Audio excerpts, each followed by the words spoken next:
E acho que a primeira fase da luta pela anistia no Brasil foi aquele momento onde a sociedade civil brasileira se deu conta de qual era a tarefa, o grande desafio político dela naquele instante, qual era a tarefa daquela geração. Essa primeira fase da luta pela anistia é aquele instante onde a sociedade brasileira tinha o desafio de reconquistar a democracia, de reconquistar a liberdade. Essa era a tarefa histórica daquela geração. E aquela geração se organizou pelos comitês brasileiros de anistia, pelo movimento das mulheres, pelo movimento dos familiares, pelo movimento dos perseguidos políticos, e depois pelo movimento do operariado brasileiro, e depois o movimento de toda a sociedade civil, naquilo que hoje se configura historicamente da luta pela anistia. Esses eram os atores sociais que estavam ali presentes. E qual era a ideia, o conceito de anistia que permeava a luta da sociedade civil naquele instante? A ideia de anistia como liberdade. A anistia era uma luta por liberdade. Todos estavam nas ruas reivindicando a devolução de seus direitos políticos, a possibilidade de recompor as suas nacionalidades, a possibilidade de voltar a ter liberdade de organizar-se nos partidos que quisessem, nas associações que quisessem, nos sindicatos que quisessem. Esse era o conceito que estava presente, o conceito de anistia como liberdade. É evidente que a lei de anistia formalmente aprovada, o conceito de anistia do governo, da lei imposta naquele Congresso Nacional em 1979, que era um congresso controlado, onde 1/3 dos seus senadores eram biônicos, o conceito deles não era da anistia como liberdade, mas era anistia como esquecimento e como impunidade. Esse foi o propósito. Eu sou daqueles que divirjo que esse instante é um momento de pacto na sociedade brasileira. O pacto político forjado entre a oposição consentida e a elite política e econômica brasileira para a reabertura, para a democratização, ele dá num segundo instante, não nesse. Não é em 79 que se firma um pacto. Eu acho que houve um pacto para a transição, mas não é em 79, não é da aprovação da lei de anistia. Porque na lei de anistia o Congresso Nacional votou 2 projetos, o governo encaminhou um, o MDB encampou outro projeto, que era o da sociedade civil, que era o da anistia ampla, geral e restrita. Ora, 2 projetos, um embate de 2 projetos dentro do Congresso Nacional, por votação de 206 a 202, vem dizer que teve pacto? Com as galerias tomadas pelos militares para garantir que os deputados ali embaixo fossem votar o projeto integral, sem alterar uma única vírgula da proposta do governo? Que pacto? Não é esse o momento do pacto. Mas, de fato, a sociedade civil soube se apropriar daquela conquista como dela, embora não tivesse sido aprovada a lei de anistia ampla, geral e restrita, a sociedade civil apropriou-se daquela conquista como dela. Aquela conquista da lei da anistia como dela, mesmo que não aquela que foi reivindicada. Evidentemente, porque o governo não queria nenhuma anistia. Então, é uma apropriação devida, adequada, justa, legítima. E eu acho que depois que reconquistada a democracia, restabelecida a ordem constitucional democrática, veio a Constituinte, a possibilidade de nós, no próximo período, podermos eleger diretamente o nosso presidente da República, por voto direto, nós vivemos ali uma segunda fase da luta pela anistia no Brasil, pós-88. Qual era a tarefa daquela geração, da sociedade, dos militantes do passado, naquele novo momento histórico que o Brasil vivia? Não era mais de reconquistar a democracia, nem reconquistar a liberdade, ela estava reconquistada.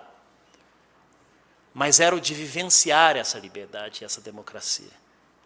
O de testar essa liberdade e essa democracia. Será que ela é mesmo ou não é? Né? É por isso que surgem novos movimentos sociais, novos atores, a partir de 88. Os movimentos sociais que no passado, todos juntos, tinham um inimigo comum, deixaram de ter. E até mesmo diante de toda uma aspiração reprimida por liberdade, por organização, né, até 1988, e com a pleia de direitos, novos direitos que a Constituição estabeleceu, os movimentos sociais se fragmentam em várias frentes.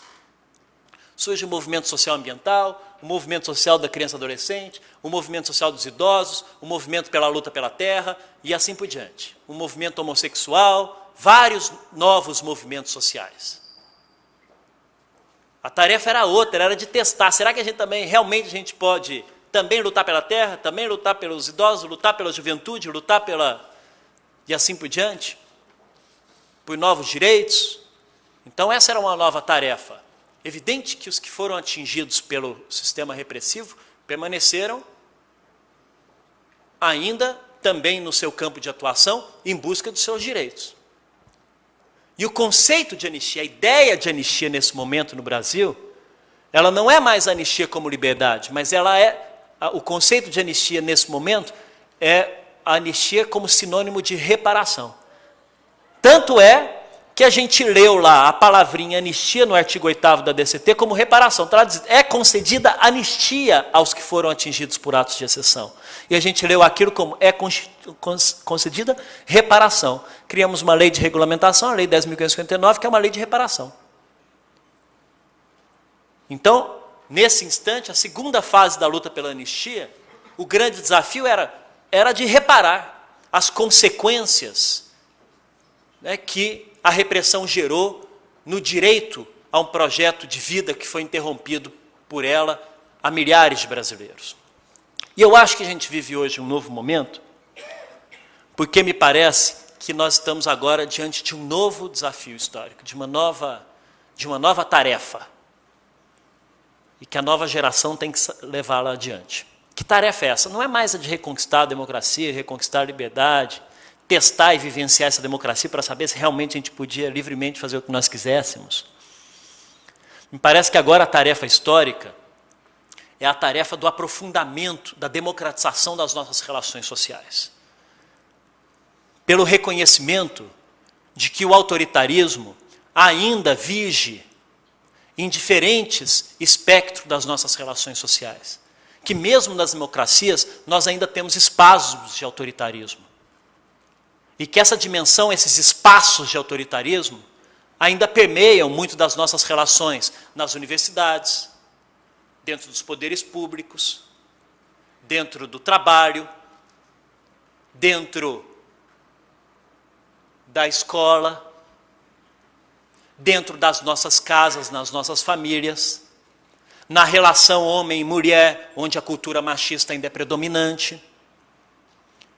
E a gente vê esses espasmos do autoritarismo refletindo quando enxergamos iniciativas do Ministério Público enquadrar movimentos sociais pela Lei de Segurança Nacional em pleno 2010, em pleno 2011.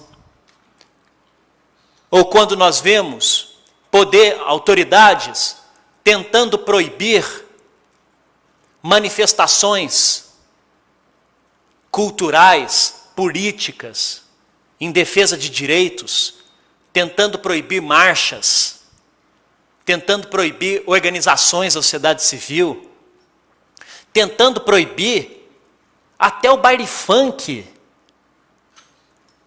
dentro do morro.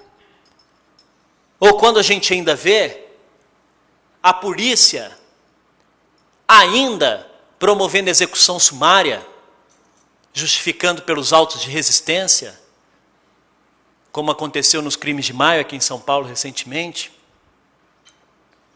Ou quando a gente vê uma sociedade onde os direitos civis ainda não são plenos, onde segmentos conservadores da nossa sociedade são incapazes de admitir o reconhecimento de direitos civis, ainda no campo dos direitos civis de determinados segmentos sociais, como é o segmento dos homossexuais, que não tem a sua condição de vida pessoal reconhecida legalmente pelo Estado.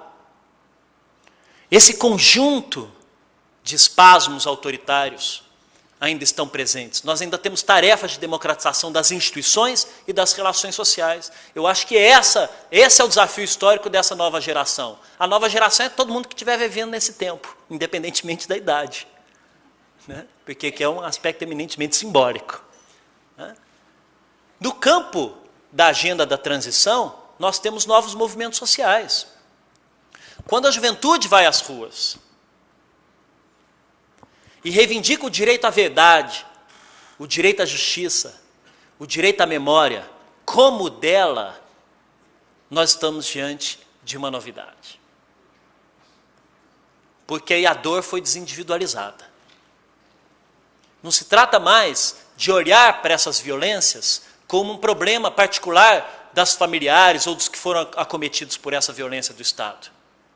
Quando a juventude se apropria do direito à verdade, do direito à memória, como um direito dela, nós estamos diante de um momento de formação política muito bem-vinda. A dor é desindividualizada, nós estamos diante de uma vitalidade democrática, de uma nova cultura que se instala. E o conceito, a ideia de anistia, que hoje permeia a luta dessa juventude, sem falar, evidentemente, daqueles que estão lutando desde sempre, mas dessa nova geração, dessa nova juventude, eles não estão mais aqui disputando. Eu acho que nós temos que ter clareza em relação a esse desafio. Não se trata mais agora de reivindicar o conceito de anistia como liberdade. Não se trata mais de reivindicar a anistia como reparação. A palavra de ordem é anistia como verdade e justiça. Essa é a nova ideia, esse é o novo conceito de anistia que está colocado, que me parece que é a força no campo das ideias que mobiliza essa nova sociedade. Eu acredito que essa terceira fase da luta pela anistia é uma verdadeira batalha jurídica e política.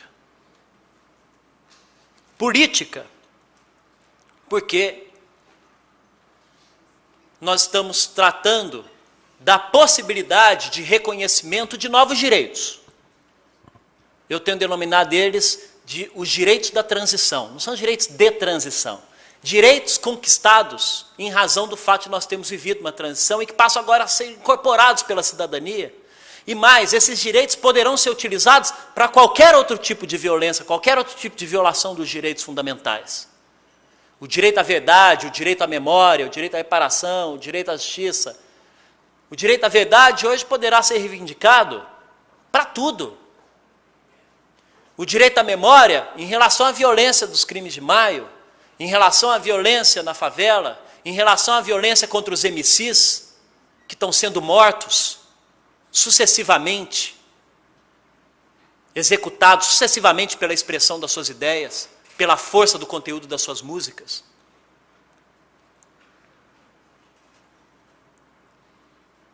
É disso que nós estamos falando. Então nós estamos falando de novos direitos que nós estamos conquistando, mas que têm tarefas de reconhecimento, porque nem todos ainda os reconhecem plenamente. Eu acho que é uma batalha jurídica, política, porque ela invoca a dimensão transgeracional do dano. E aí, eu tenho debatido com a juventude para dizer para eles, às vezes, a geração, quando ela não se dá, uma geração, quando não se dá conta de qual é a sua tarefa histórica, ela perde uma grande chance, uma grande oportunidade. Ela perde protagonismo na história. E cá entre nós, aproveitando que a plateia que aqui está é composta boa parte dos que militaram no passado. Alguns traumas, algumas dores. Ninguém tem o direito de exigir que essa geração que foi atingida, ela mesma seja a agente transformadora desse trauma. Se ela assim o fizer, melhor ainda. Mas ninguém pode exigir isso dela. E talvez caiba a nova geração cumprir agendas que a geração anterior não pôde, num primeiro momento, em razão da violência desses traumas, dar conta dela. E eles têm que, portanto, assumir esse bastão e levar adiante essa conquista. Essa é uma discussão eminentemente política desse trabalho. E acho que ela é política também, porque no fundo, nós estamos fazendo um debate sobre a questão democrática. A questão democrática, por um determinado tempo, foi esquecida. Como se a democracia no Brasil tivesse consolidada, a democracia no Brasil é um ganho sem retrocesso, não há possibilidade de rompantes autoritários novamente, não há possibilidade de quebra de quebra de institucionalidade. Afinal de contas, a gente tem tido eleições sucessivas, nós temos tido alternância do poder de grupos políticos distintos, o que é evidentemente uma grande virtude. Porém, a democracia não é um fim mesmo. A democracia é um processo. E se nós não criarmos instituições que permanentemente semeiam esses valores democráticos, nós perdemos a disputa para o pensamento autoritário, para o pensamento conservador. Até pouco tempo atrás, em nível federal, o único órgão existente para cuidar da democracia. Eu tenho órgão para cuidar do tráfico de pessoas, tenho órgão para cuidar da previdência, tenho órgão da agricultura, para cuidar de turismo, né, do direito das... Não tem que ter um órgão para cuidar da democracia permanentemente? Defender a democracia, valorizar a democracia? Né?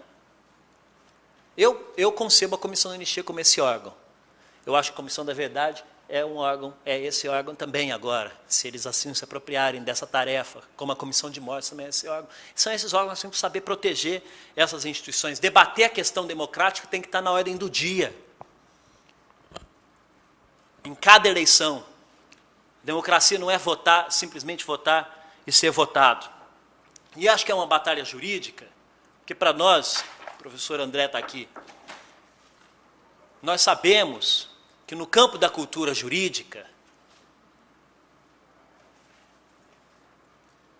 a expansão do pensamento conservador é um pouco mais hegemônica que nos outros dois poderes. O poder judiciário, ele é concebido para ser um poder mais conservador, né? Porque ele aplica legislações que têm um caráter de perenidade maior do que, tem menos mutação que outros poderes.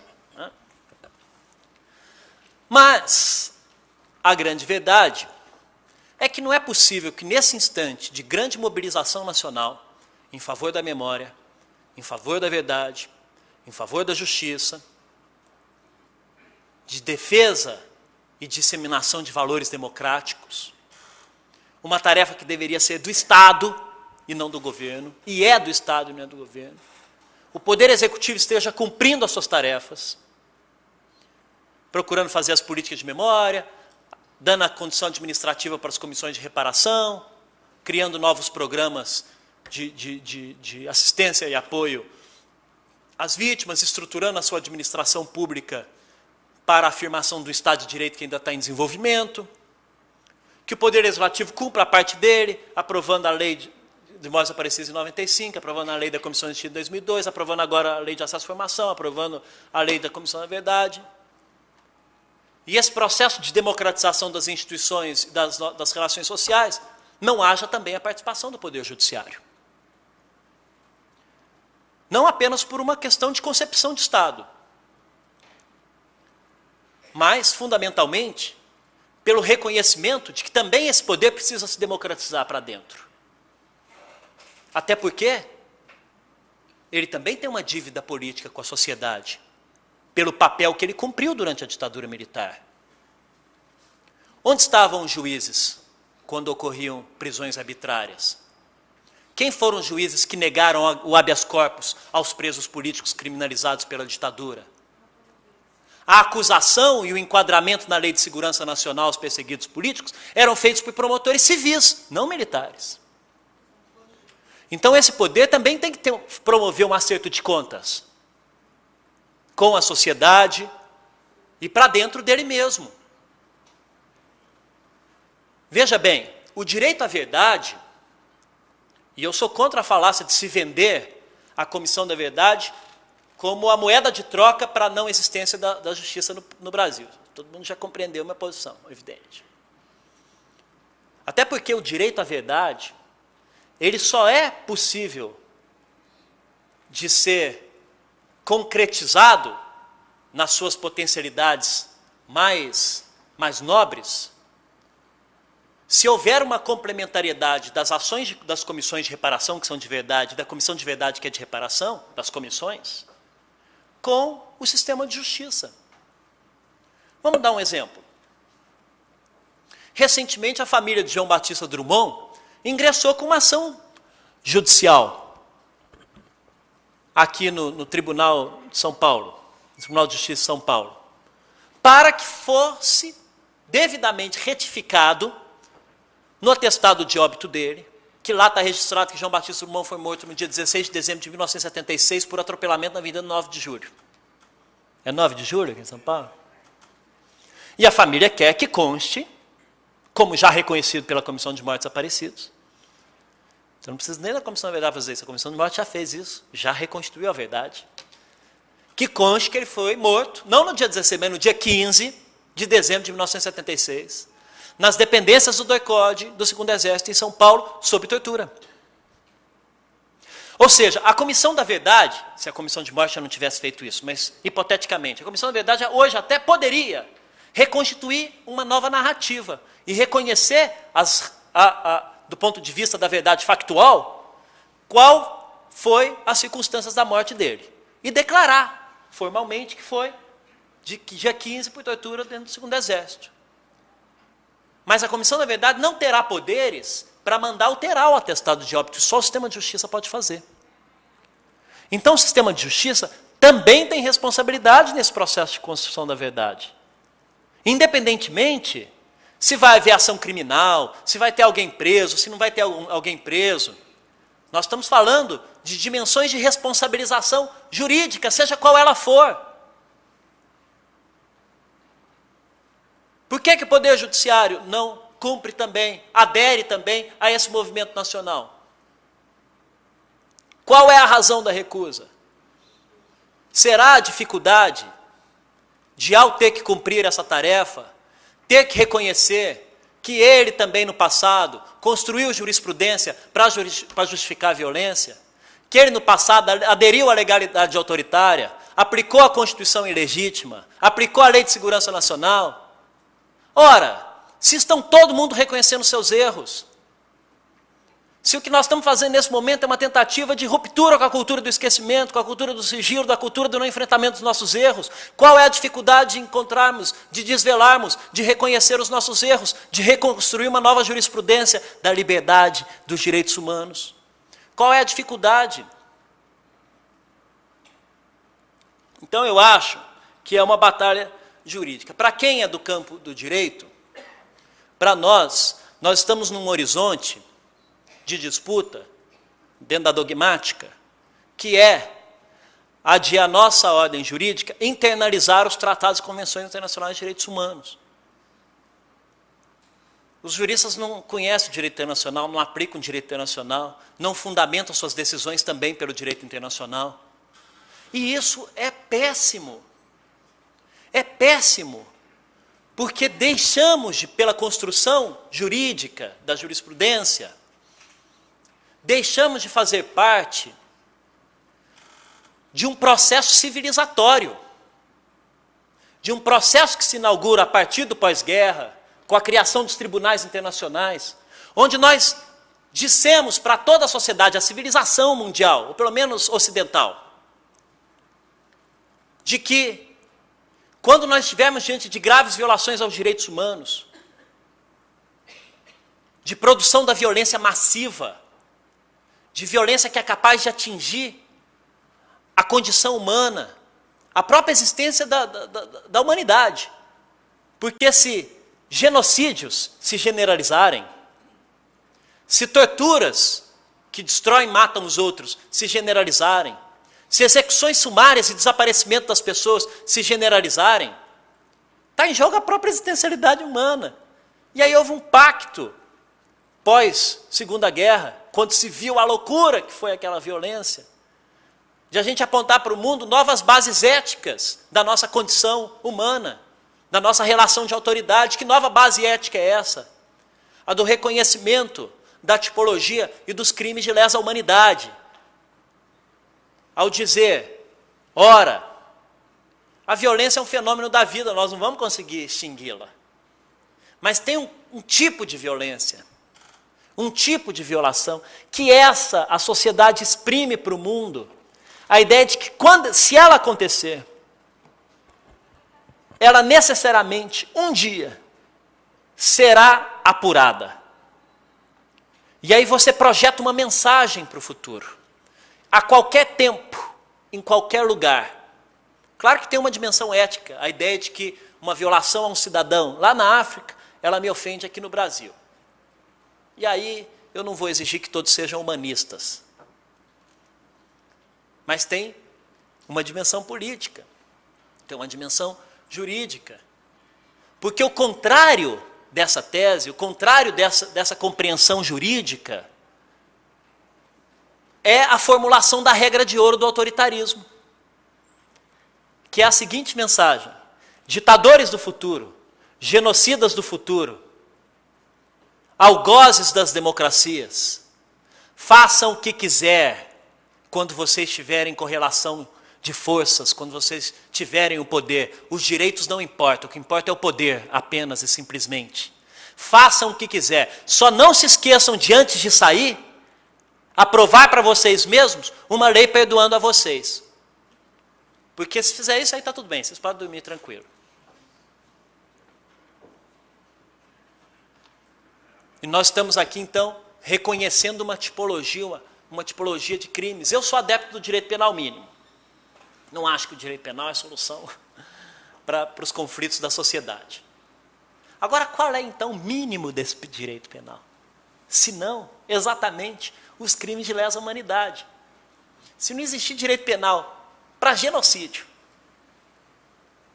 para execução sumária, para desaparecimento, para tortura sistemática, eu não acho que o direito penal é para o pobre coitado que está furtando ali fora e abarrotando as nossas cadeias. Ou as inúmeras prisões preventivas que têm sido declaradas. Recentemente saiu a pesquisa mostrando qual é o perfil dos presos no país, nas nossas penitenciárias, que eu particularmente considero o problema de direitos humanos mais grave do Brasil hoje, que é a questão dos presos e a nossa questão penitenciária, pelo conjunto das pessoas que estão lá dentro. Então, se formulou a seguinte ideia: crimes de lesa humanidade são impassíveis de anistia e de prescrição, poderão ser apurados a qualquer tempo, até porque eles envolvem traumas fortíssimos, e às vezes uma sociedade demora 20, 30 anos para superar esses traumas, para adquirir forças novamente de empoderamento, para poder se recolocar na apuração desses crimes. Porque se eu emitir para eles juízos de prescritibilidade comuns a qualquer outro crime, de 5 anos, de 10 anos, de 15 anos, nunca, nenhum deles será responsabilizado. Porque é muito difícil superar esses traumas, eles requerem tempo, novas conquistas. Então essa é a ideia que está presente na ideia dos crimes de lesa humanidade. Eu acho que por isso que ela também é uma batalha jurídica. Em última análise, o que está implícito também é a de criar uma jurisprudência de reconhecimento do direito de resistência. Porque o judiciário terá que, ao se redimir, ao eventualmente promover uma responsabilização, reconhecer que aquele que foi atingido, estigmatizado como terrorista, como subversivo, na verdade ele estava no exercício legítimo de direito de resistência. E a jurisprudência de reconhecimento de direito de resistência dentro do direito é difícil, porque nem os movimentos sociais, quando se organizam, o pessoal reconhece aquilo como direito de resistência. Está lá todo mundo querendo pegar quem participou daquela ação política naquele instante, para poder enquadrar ele em qualquer dispositivo de responsabilidade administrativa e penal. Então, é reconhecer o direito de resistência. Olha que nós estamos falando de um direito liberal, profundamente liberal, o direito que foi a base das revoluções burguesas, né? Quando a sociedade rejeita o poder soberano, reivindica o seu direito de resistir contra a opressão. Um direito liberal que funda o Estado moderno liberal de hoje, as bases liberais da nossa sociedade. Então nós estamos falando de liberdade, não é possível, né? Então, meus caros, eu finalizo, porque eu já falei demais, eu me senti emocionado pela presença de alguns que aqui estão, e me empolguei, desculpa. Mas eu acho que nós sabemos denominar, identificar, conceituar esse momento que nós estamos vivendo como a terceira fase da luta pela anistia, é colocar no presente os valores daquela sociedade que lutava lá naquela época, conectar aquela época com a época de hoje. Transmitir para a nova geração a responsabilidade, a coragem, a determinação, os valores que naquela época muitos de vocês foram capazes, diante de condições dificílimas, de promover. E que nada justifica. Nós estamos aqui caminhando para a construção de um país, de uma nação de classe média, onde 30 milhões de brasileiros saíram da zona de pobreza, ascenderam, tiveram ascensão social. Isso é valorosíssimo, muito importante, fundamental. É o desenvolvimento posto na nossa cara, que tanta gente lutou. É a pauta de pré-64 interrompida. Agora a gente vendo acontecer. Agora, não basta. Ou o nosso objetivo político é construir simplesmente uma nação de classe média, mas qual? A questão é essa, qual? Os Estados Unidos é uma grande nação de classe média, mas uma nação hegemonicamente consumista, individualista. É essa nação de classe média que nós queremos aqui também? Ou nós vamos disputar valores nesse novo segmento social que está tendo ascensão, capacidade de cidadania, nessa nova geração, e fundar uma nova sociedade de verdade, resgatando os valores da solidariedade, da alteridade, da justiça social. Essa disputa de valores ela é importante, isso significa politizar o debate. É por isso que eu estou fazendo uma discussão nesse sentido aqui. Né? Não podemos nos conformar ou fazer reducionismo desse processo todo numa perspectiva eminentemente jurídica, evidentemente, que é a tendência dos juízes. Hoje, os grandes conflitos a gente judicializa. Está com problema na demarcação de terras? Está tendo muita demarcação de terra? Vamos tirar isso do debate político e levar para o debate jurídico. Segmentos da sociedade não reconhecem o legítimo direito de reparação e de recomposição da dívida histórica com os negros, com as cotas? Vamos tirar isso do debate político e levar para o Supremo. E aí a gente vai abrindo mão da dimensão do político. Né? E nós não podemos abrir mão da dimensão da política, porque abrir mão da dimensão da política é reverberar nos dias de hoje a cultura da ditadura, que enxergava a política como uma coisa ruim, como uma coisa temerosa, como uma coisa que não podia ser disseminada pela sociedade. Obrigado.